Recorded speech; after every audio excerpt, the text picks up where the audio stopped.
चलिए हम लोग देखते हैं ना ऑर्गेनिक केमिस्ट्री के फर्स्ट चैप्टर में हेलो एल्किन और हेलो एरिन के इंपॉर्टेंट रिएक्शन क्या है जो बोर्ड के एग्जाम में आने वाला है। आज हम इस वीडियो में इन्हीं कंसेप्ट के बारे में विचार करेंगे। तो आइए हम लोग देखते हैं कौन कौन सा रिएक्शन है फर्स्ट चैप्टर में जो आपके एग्जाम के बोर्ड में आता है। तो ये जो फर्स्ट चैप्टर है ऑर्गेनिक केमिस्ट्री का हेलो एल्किन और हेलो एरिन, ये 7 नंबर के आते हैं। टोटल कितने आते हैं? 7 नंबर। और इनके क्वेश्चन जो है आज हम इन्हीं के बारे में देखेंगे। तो आइए, सबसे डेंजरस रिएक्शन है फर्स्ट चैप्टर का SN1 और SN2। क्लियर? तो यहाँ पर लिख दे रहा हूँ, सबसे पहला टॉपिक है SN1 और क्या है SN2।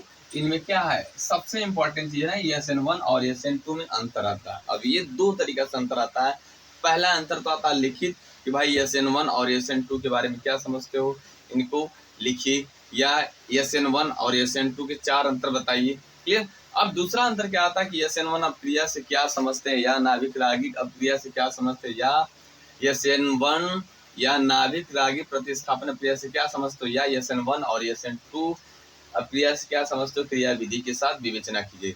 मतलब मिला जुला कर ये कहना है कि भाई इनसे दो तरीका से क्वेश्चन आते हैं। एक तो SN1 और SN2 में 4 अंतर या 5 अंतर लिखी, या दूसरा आने वाला ऐसे क्वेश्चन है क्या SN1 और SN2 अप्रिया क्या है, इनको रासायनिक अप्रिया और क्रिया विधि के साथ विवेचना कीजिए। तो ये बहुत डेंजरस सेक्शन जो आपको इसके बाद वाले वीडियो में बताया जाएगा। नेक्स्ट सेकेंड है सबसे dangerous reaction, reaction with metal, यानी धातुओं के साथ अप्रिया। जो हमारे हैलोलिकन और हैलोरिन्स में टॉपिक है ना, वेरी मोस्ट इंपॉर्टेंट, धातुओं के साथ, कौन सा भाई, धातुओं के साथ अप्रिया। ठीक है, अप्रिया ये सबसे डेंजरस रिएक्शन है। इनमें क्या है इसको ध्यान से देखिएगा। इनमें 4 टॉपिक है ना जो सबसे आते हैं इंपॉर्टेंट, 4 रिएक्शन है सबसे डेंजरस है। पहला रिएक्शन क्या भाई, वोल्टेज अप्रिया। क्या है? वोल्टेज रिएक्शन, इंग्लिश में लिख दे रहा हूँ ताकि आपको पता चले, वोल्टेज रिएक्शन। नेक्स्ट है सेकेंड इसका रिएक्शन फिटिंग रिएक्शन। क्या है? फिटिंग रिएक्शन, ये सबसे डेंजरस रिएक्शन है, फिटिंग रिएक्शन। और नेक्स्ट क्या है, third reaction very most important, क्या है, वोल्टेज फिटिंग अप्रिया, वोल्टेज फिटिंग रिएक्शन। ठीक, याद रखिएगा।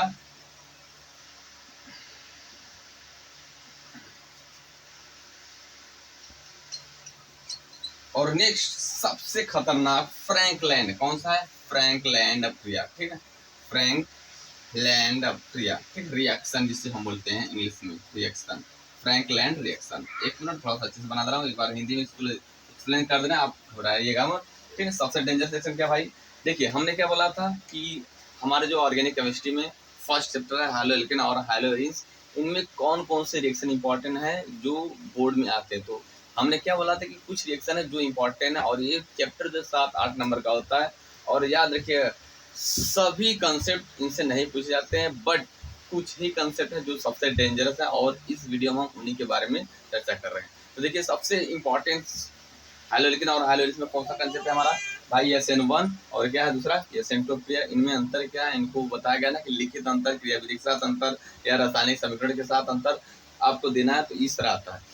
और दूसरा क्या है इसमें धातुओं के साथ अप्रिय, ये सबसे डेंजरस। इनके अकॉर्डिंग 4-5 रिएक्शन आते हैं, 4 टोटली आते हैं, और ये चारों बहुत इंपॉर्टेंट, कई बार पेपर में पूछा गया है। पहला क्या है वोल्टेज अप्रिय, किसे कहते हैं इंग्लिश में वोल्टेज रिएक्शन।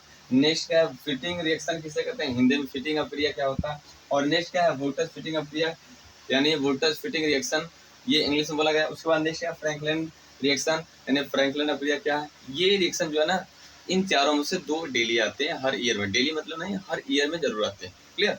अब सबसे डेंजरस चैप्टर है, सबसे डेंजरस टॉपिक हमारा इस चैप्टर का हैलोएल्केन में, या सॉरी हैलो एरिन्स में इलेक्ट्रॉन ने प्रतिस्थापन किया, हैलो एरिन्स में इलेक्ट्रॉन ने प्रतिस्थापन, ये सबसे खतरनाक है जो 4 तरीका से होता है। यानी हम इसको इंग्लिश में बात करें थोड़ा सा यहाँ पर, तो आप देखिएगा यहाँ पर लिख रहा हूँ, आप नोट कर लीजिएगा। क्या है इलेक्ट्रोफिलिक, सबसे इंपॉर्टेंट इलेक्ट्रोफिलिक, ठीक, सब्स्टिट्यूशन रिएक्शन। क्या भाई, सब्स्टिट्यूशन रिएक्शन।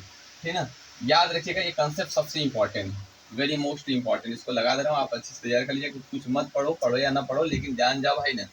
हैलोएल्केन और हैलोइंस, ये चैप्टर बहुत इंपॉर्टेंट, इसको अच्छे से पढ़िएगा। तो देखिए हमने क्या बोला, इलेक्ट्रोफिलिक सब्स्टिट्यूशन रिएक्शन इन हैलोएरिन्स, यानी हैलोएरिन्स में इलेक्ट्रॉन्स ने प्रतिस्थापन अप्रिया क्या समझते हो, और जान जाइए इलेक्ट्रॉन्स ने प्रतिस्थापन अप्रिया टोटल 4 प्रकार से होते हैं। कितने प्रकार से होते हैं? 4। पहला होता है हाइलोजनीकरण, और दूसरा क्या होता है? दूसरा हमारा होता है नाइट्रीकरण, तीसरा है सल्फोनीकरण और चौथा है फ्रीडल क्राफ्ट प्रक्रिया। और ये चारों रिएक्शन की क्रियाविधि रासायनिक समीकरण पेपर में पूछा जाता है, याद रखिएगा, सबसे इंपॉर्टेंट। यानी पूरे ओवरऑल की बात करें हम हाइलोलिकन और हाइलोएरिन्स में, जो दो कंसेप्ट है SN1 और SN2 और इलेक्ट्रोफिलिक सब्स्टिट्यूशन यानी इलेक्ट्रॉन्स ने प्रतिस्थापन किया, इनके रासायनिक क्रिया के साथ साथ इनकी क्रिया विधि भी पूछा जाता है। ये सबसे इंपॉर्टेंट कंसेप्ट है। क्लियर? अब एक चीज और हम बताने चाहता हूँ आपको, इस चैप्टर में सबसे छोटा कंसेप्ट है DDT।